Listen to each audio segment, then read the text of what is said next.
Hey, what's going on, everybody? It's Ralph with Pondscapes, and we are in Mesa, Arizona, ready to turn this mess in the back of this trailer into something amazing. All right, guys, this is load number one of this project. So what we have is our aqua blocks. We've got our pump vault, extension, wheelbarrows, block, some gravel, and Colin. Hello.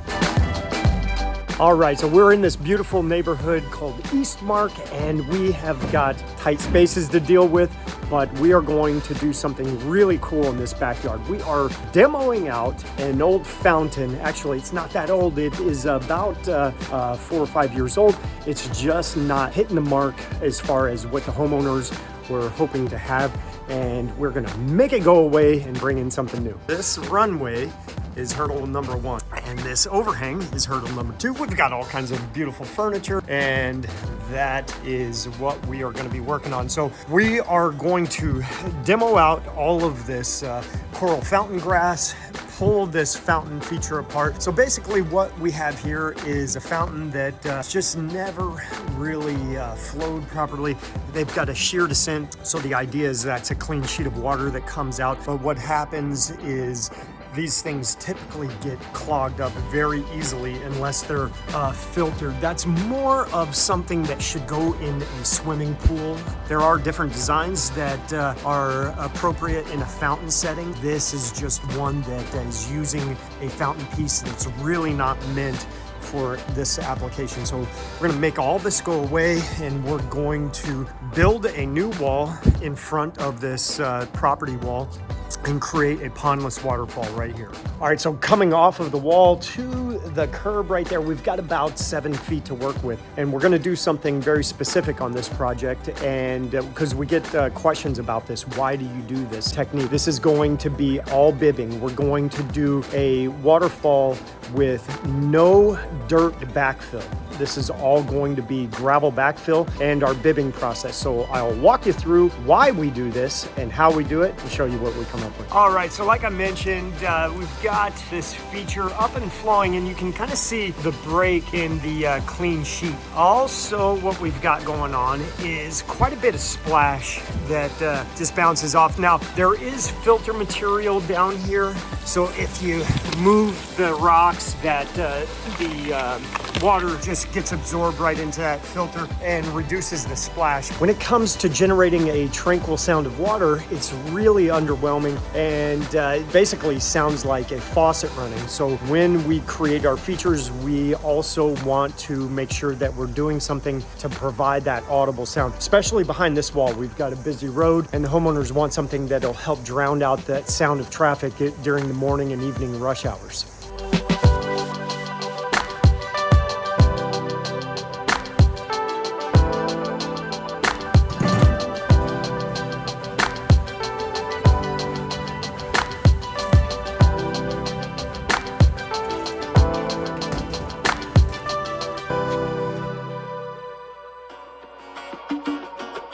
Okay, so far so good. We're down to that last row. I think it is sitting on a concrete footer. Now, we might not have to totally remove that, because the scenario, our paver run is right here, and all of our aqua blocks are going right in this space. So we might not have to dig whatever's under this back, but we'll find out. Okay, so we made a mistake and left our vacuum and clean out pump back at the shop. However, we got an idea. This is our pipe that we need to use for the construction of it. This is the old outlet.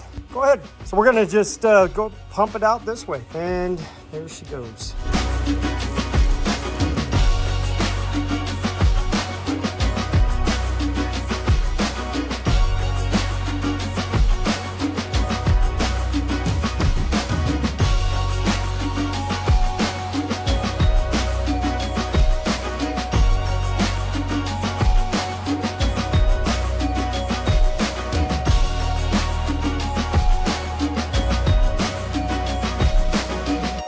All right, there it there's our official layout. So we are only doing 5 aqua blocks. We're taking this end aqua block and turning it sideways.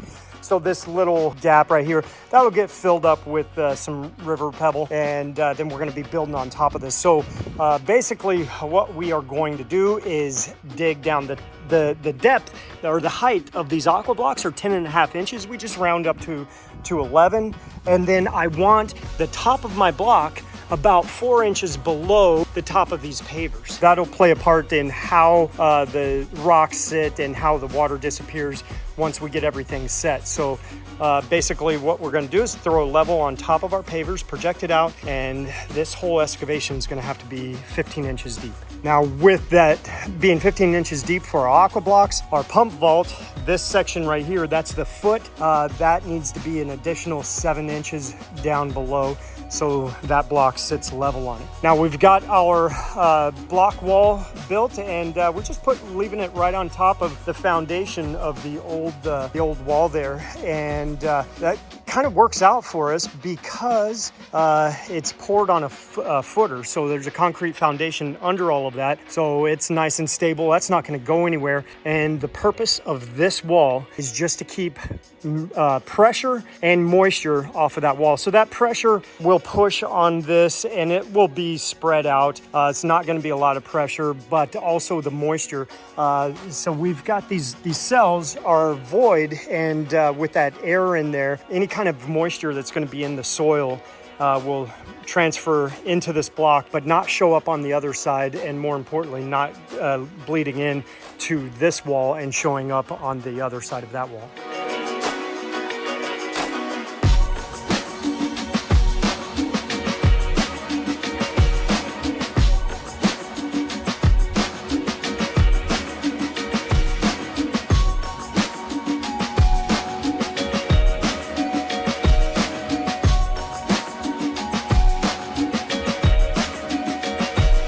Guys, we got our aqua blocks and our pump vault set. So from the top of the pavers to the top of our blocks, we're like 5.5 inches. So we're a little bit deeper than we initially wanted to be, but that's okay.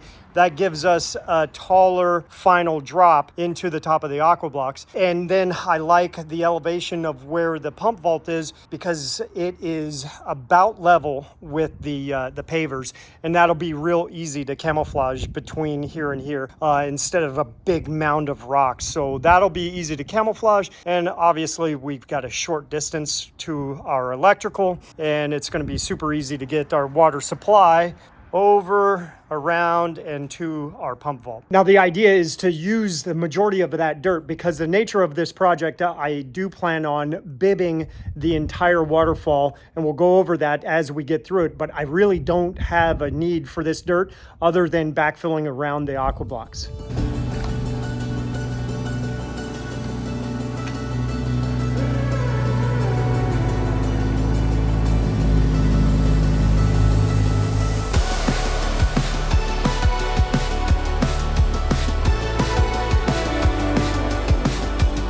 Great news, got the excavator back there. That was one of those tighter squeezes that we've had to deal with. And we also have our trailer of boulders sitting here. So one thing I like about this box setup is we don't have to dump these rocks out of the back of the trailer and damage the rocks, make a big mess on the street. We can work right out of this trailer. That can stay there overnight if need be. So that makes things a lot easier for us as well. The downside of this project is we cannot get those boulders back into the backyard without this guy. This is our Diablo, that rock cart, and that's the tool that is necessary to get us to the backyard. So to navigate through here with our longer machine is just not possible. So rock carting those back down this long pathway, and then we end up right here. We've got our road mats staged out to protect the turf. So Colin will stage up some rocks, and then this is going to be really easy. We'll strap up and drop in place. These rocks, we can manage them by hand, but since we can get this back here, makes things a lot easier for us. It saves our backs as well. Okay, now to the bibbing. This is how we're gonna lay out our liner when we do a bibbing style project. And what that means is we're gonna set a few rocks and then we're gonna load up a lot of gravel behind those rocks.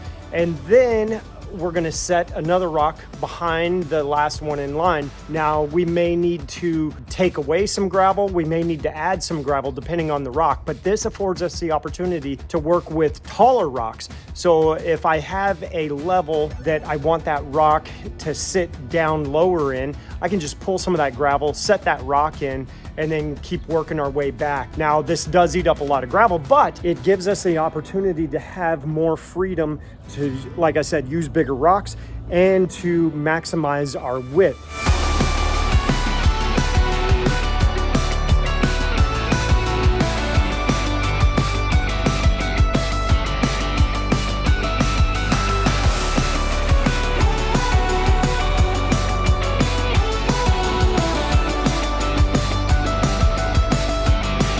So guys, starting to see what we've got going on, what we have in our mind. So by backfilling this, that brings that level up. That's not the finish. We're going to backfill a little bit more, but what we've got around this backside, right here is the lip of that the border of the old fountain. So our liner dips down about 4 inches and then rides flat. So we've got this boulder standing up, so it is 4 inches lower on this backside. So that allowed us the opportunity to get it to fit just right. It's just high enough over this rock, so it's gonna channel that water and go over this stone. If I had just raw dirt right there, I may have to flip that liner, dig a hole right there, flip the liner back over, and now it's all bunched up and I'm creating problems, wrinkles, and things like that. And then this rock right here,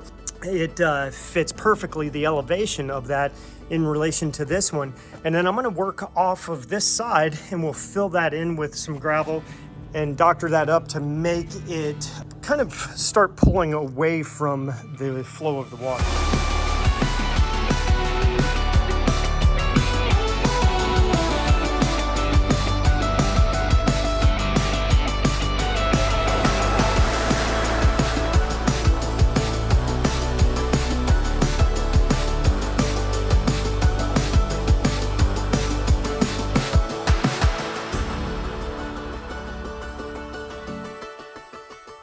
Are you ready to reveal it? I've been ready. Let's do this thing. Before we get there, just want to shout out to this guy. Worked his tail off. Great job on this. It was just the two of us on this feature. And let's show you what we came up with. Okay, guys, what you had before is 180 degrees opposite of what we have now. We've got a complete Pondless Waterfall using all the aquascape components. We've got our Pondless Waterfall vault there. We've got 5 small aqua blocks under here. The liner's going up and against that back wall there. And standing upright, which we don't do very often, is our small spillway. Powering this is an AquaSurge 2000 to 4000 variable speed pump, and right over there is our receiver. And there you have it. I love the way this turned out.